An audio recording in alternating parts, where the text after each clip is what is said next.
প্রিয় ছাত্রছাত্রীরা, আজকে আমি তোমাদেরকে এই ভিডিওর মাধ্যমে ক্লাস 9 এর ভৌতবিজ্ঞানের যে প্রশ্নগুলো দেওয়া হয়েছে 2024 সালের রায় ও মার্টিন প্রশ্নবিচিত্রা, সেখানে দ্বিতীয় পর্যায়ক্রমিক মূল্যায়ন অর্থাৎ সেকেন্ড সামেটিভের জন্য স্কুল নম্বর 2 পেজ নম্বর 278, সেখানে যে এমসিকিউ এবং এসইউ টাইপসের প্রশ্ন অর্থাৎ 1 নম্বর প্রশ্ন মানে যে প্রশ্নগুলো আছে সেই প্রশ্ন উত্তরগুলো আজকে আমরা এই ভিডিওর মধ্যে আলোচনা করব।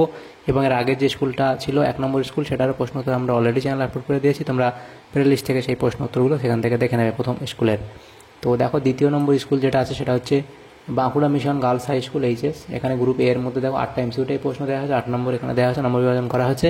তো প্রথম দেখো, একের দাগের বলা হয়েছে কি প্রশ্ন। একের দাগের প্রশ্নতে বলা হয়েছে সঠিক উত্তরটি নির্বাচন করে পূর্ণ বাক্যে লেখো। প্রথম প্রশ্ন, 1 মোল ইলেকট্রন বলতে বোঝায়। 1 মোল ইলেকট্রন বলতে বোঝায়, এখানে তোমাদের সঠিক উত্তর হবে 6.022 × 10⁻23 সংখ্যক ইলেকট্রনকে বোঝায়। দ্বিতীয় প্রশ্ন বলা হয়েছে অক্সিজেনের একটি পরমাণুর প্রকৃত ভর। অক্সিজেনের একটি পরমাণুর প্রকৃত ভর কত? এটা হবে অপশান বি অর্থাৎ 16 ইউ। এবং এরপরের দেখো প্রশ্ন, রাসায়নিক পদার্থের রাজা বলা হয়। রাসায়নিক পদার্থের রাজা বলা হয় HNO3, H2SO4, HCl নাকি NaOH। সঠিক উত্তর অপশান বি H2SO4 কে। নেক্সট প্রশ্ন বলা হচ্ছে দেখো, একটি আলমিক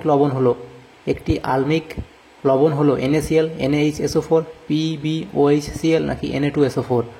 তো এখানে তোমাদের সঠিক উত্তর হবে NaHSO4 অর্থাৎ অপশান বি হবে সঠিক উত্তর। তারপরে প্রশ্ন বলা হচ্ছে দেখো, কঠিন পদার্থের দ্রাব্যতা যে বিষয়ের উপর নির্ভর করে সেটি হলো। কঠিন পদার্থের দ্রাব্যতা যে বিষয়ের উপর নির্ভর করে সেটি হলো দ্রাব্য ও দ্রাবকের প্রকৃতি, দ্রবণের উষ্ণতা, দ্রাবকের পরিমাণ নাকি সবকটি। তো এখানে আমার মনে হচ্ছে সবকটি হবে অপশান ডি। তো যদি তোমাদের এই প্রশ্নটার সঠিক উত্তর আমার মনে হচ্ছে অপশান ডি হবে। যদি তোমাদের অন্য কোনো উত্তর মনে হয় তাহলে অবশ্যই কমেন্ট বক্সে কমেন্ট করবে। 6 নম্বর প্রশ্ন কি বলা আছে দেখো, পড়ন্ত বৃষ্টির ফোঁটা সমবেগে পড়ে তার কারণ। পড়ন্ত বৃষ্টির ফোঁটা সমবেগে পড়ে তার কারণ বায়ুর সান্দ্রতা, বায়ু প্রবাহ, পৃষ্ঠটান নাকি বায়ুর ঊর্ধ্বাঘাত। এখানে সঠিক উত্তর হবে অপশান এ অর্থাৎ বায়ুর সান্দ্রতা। নেক্সট প্রশ্নে কি বলা আছে, একটি তারের ইয়ং গুণাঙ্ক ওয়াই একক, প্রস্থচ্ছেদের ক্ষেত্রফল 1 বর্গ একক হলে তারের দৈর্ঘ্য দ্বিগুণ করতে বল লাগবে কতটা? এখানে তোমাদের সঠিক উত্তর হবে অপশান বি অর্থাৎ y² একক বল লাগবে। তারপরে প্রশ্ন বলা আছে 8 দাগের প্রশ্ন, এই ঋণাত্মক কার্যের ক্ষেত্রে প্রযুক্ত বল ও সরণের মধ্যেকার কোণ হলো অপশান ডি অর্থাৎ 180 ডিগ্রি। তাহলে এখানে এমসিকিউ প্রশ্নগুলো হয়ে গেল। তারপরে দেখো যে প্রশ্ন আছে এখানে গ্রুপ বি, সেই গ্রুপ বি এর মধ্যে এখানে 7টা প্রশ্ন আছে, 7 নম্বর নম্বর বিভাজন করা হয়েছে। এখানে দেখো 2 দাগে অতি সংক্ষিপ্ত উত্তর দাও, বিকল্প প্রশ্নগুলি লক্ষণীয়। প্রথম প্রশ্ন কি বলা আছে, 9 গ্রাম জলীয় বাষ্পে উপস্থিত জলীয় বাষ্পের অণুর সংখ্যা ও 17 গ্রাম NH3 এর মধ্যে উপস্থিত NH3 অণুর সংখ্যার অনুপাত কত? তো দেখো জলীয় বাষ্প সেটা H2O, তাহলে সেখানে অণুর সংখ্যা কত হবে? দেখো সেখানে হচ্ছে 1 × 2 প্লাস অক্সিজেনের 16টা সমান সমান কত হবে? তাহলে 18টা টোটাল। এবং যেহেতু এখানে 9 গ্রাম বলা হয়েছে, তাহলে এটার থেকে 9 গ্রাম মানে কত? এটাকে 9 দিয়ে 9 গ্রাম অর্থাৎ এই যে 18 তার অর্ধেকটা হচ্ছে 9 গ্রাম, তাহলে সেটার সাথে কত হবে? NH3 17 গ্রাম NH3। তাহলে NH3 সেখানে কত আসবে দেখো, এখানে দেখো NH3 N এর কত 14 প্লাস H3 1 × 3 সমান সমান কত আসবে? 17 আসবে। আর যেহেতু এটা 17 গ্রাম আছে তাহলে এটা 1 রেশিও, তাহলে আমাদের কত আসবে টোটাল রেশিও করলে? এটা আমাদের আসবে শেষে 1:2। তাহলে 9 গ্রাম জলীয় বাষ্পে উপস্থিত জলীয় বাষ্প অণুর সংখ্যা এবং 17 গ্রাম NH3 এর উপস্থিত NH3 অণুর সংখ্যা হবে 1:2। দ্বিতীয় প্রশ্ন বলা আছে একটি তরল, একটি কঠিন সল ও একটি জেলের উদাহরণ দাও। একটি কঠিন সল এটা হলো কাঁচ এবং একটি জেলের উদাহরণ হলো দই। অর্থাৎ এই প্রশ্ন ছিল 15% Na2CO3 দ্রবণ বলতে কী বোঝায়?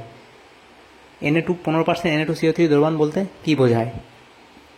সেটা হলো 15% Na2CO3 দ্রবণ বলতে বোঝায় যে 100 গ্রাম Na2CO3 দ্রবণে 15 গ্রাম Na2CO3 দ্রবীভূত অবস্থায় আছে।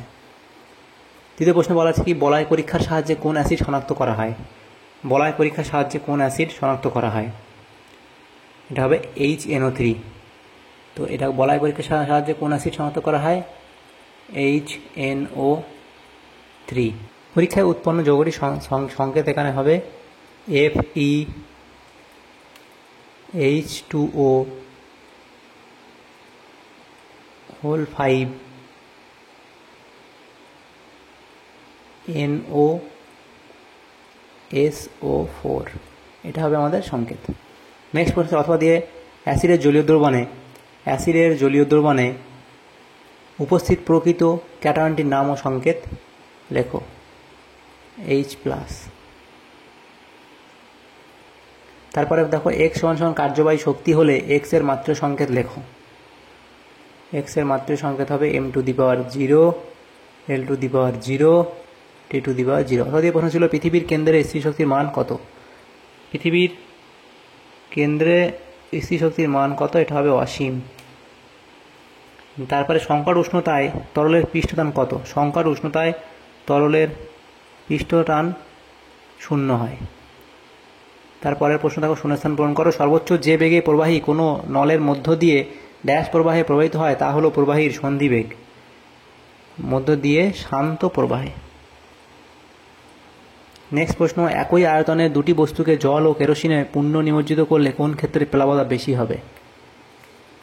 জলের ক্ষেত্রে প্লাবতা বেশি হবে। নেক্সট প্রশ্ন ছিল, অথবা দিয়ে জল ও মধুর মধ্যে কার সান্দ্রতা বেশি। জল ও মধুর মধ্যে কার সান্দ্রতা বেশি। জল ও মধুর মধ্যে মধুর সান্দ্রতা বেশি। তাহলে দেখো আমাদের 2 নম্বর স্কুলের যে প্রশ্নগুলো ছিল ভৌতবিজ্ঞানের ক্লাস 9-এর সেকেন্ড সামেটিভের জন্য 1 নম্বর প্রশ্নগুলো গ্রুপ A এবং B, সেগুলো আমরা আলোচনা করলাম। এবং যদি তোমাদের ভালো লাগে থাকে ভিডিওটা অবশ্যই একটা লাইক করবে, আর অবশ্যই চ্যানেলকে সাবস্ক্রাইব করবে পরবর্তী স্কুলের প্রশ্ন উত্তরগুলো পাওয়ার জন্য। Thanks for watching.